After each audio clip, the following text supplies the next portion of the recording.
there, I'm Angie Austin with Oil and Gas 360 at EnerCom's 2017 Oil and Gas Conference. And we're joined by David Demshur.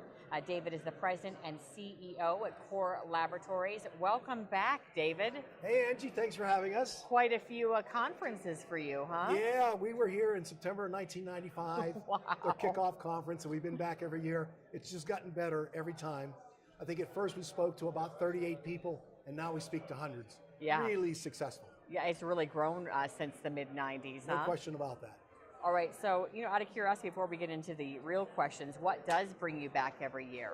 Well, we get to see a wide variety of investors, both individuals and from large investment firms, and we have a good interaction with them in our one-on-ones.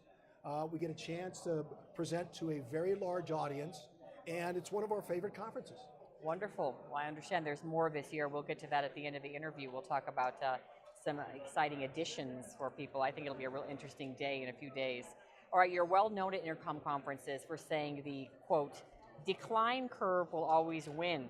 What is Core Lab doing to help companies flatten the steep decline curves that we see in the shale plays? Yes, it's real challenging for our clients. We're rolling out some new technology actually in the laboratory right now, but hopefully within a couple of 4 or 5 months, we can roll it out to the field. What we're looking at is experimenting with enhanced oil recovery processes in the shales. And what we're looking at doing is injecting engineered gases to pull more oil out of the shales. Right now, on average, a shale unit produces about 9% of its reserves. Okay. We want to get that percentage up to 13 or 14%, because it means a lot more oil for our clients and a better rate of return for their investment dollars. So right now we are in about a 6-month period of testing. We still probably have about 6 months to go. We're learning a lot of fascinating things about how to engineer these gases that will adsorb longer chain hydrocarbons so they can be produced to the surface. Okay. That is interesting. And is that something you're going to talk about on the last day of the conference? Yes, at the Technology Day. Good. That's going to be a big topic for us. Several months ago, we only had 2 or 3 of these projects. Now we have as many as 15 in-house. Wow. So it's something that a lot of clients are looking at. We're talking a lot about that right now. Our clients will talk a lot about that over the next several years to come. All right. Looking forward to that.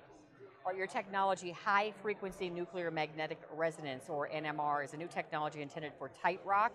So how does it help operators, and what results are you seeing from the early use of that? Yeah, this is interesting. This is a technology that nuclear magnetic resonance that actually was originally used in the seed industry to determine how much water or movable oil was in a seed. Okay. So what we did was we just went out and made our own NMR, because it's a much higher frequency, and we were looking to track the amount of movable oil in some of these tight rocks. Okay. And so what we did was, one large client was Apache. They were looking at reserves in the Alpine High area of West Texas, and we were able to apply this nuclear magnetic resonance technology that showed them that there was a lot more movable oil in that rock than what would come off the electric logs. So they parlayed that technology into being able to acquire as many as 300,000 acres at very low prices. So it's a great application of a technology in tight oil that helps one of our clients, in this case Apache, have a large play that they're going to be very successful at. Oh, neat. All right. EOR is typically intended for mature conventional fields. Can you explain Core Lab's research in unconventional EOR methods when most unconventional fields are not yet mature? That is correct. Angie, what we're going to do is we're going to probably tell our clients they probably need to start EOR right as the field starts to produce. A lot of these decline curves are very steep, and what we're going to suggest to them is they inject engineered gases in really from week 1 of production. This does 2 things. Number 1, it keeps the reservoir pressure high and keeps that reservoir above its bubble point, so you can produce more oil, and over the life of the well, it probably is going to help them produce additional barrels of oil from that wellbore. So this is a good application of EOR technology very early on in the life of the field. You're right, most conventional fields can be 5, 10, 15 years old before this is applied. In unconventional fields, we're going to say do it from week 1.